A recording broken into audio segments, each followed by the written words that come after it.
I will never look at a gun the same way after learning this. Let's uncover the science behind how guns shoot. Imagine a gun as a complex high-speed machine. When you pull the trigger, it sets off a chain reaction.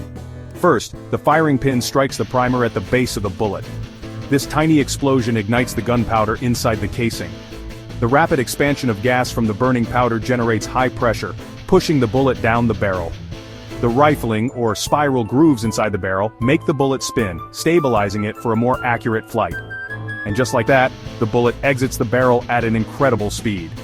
Understanding these steps helps demystify the process, making it clear how precise and controlled the mechanics are. Always remember, safety first when it comes to handling firearms. Thanks for watching and stay curious.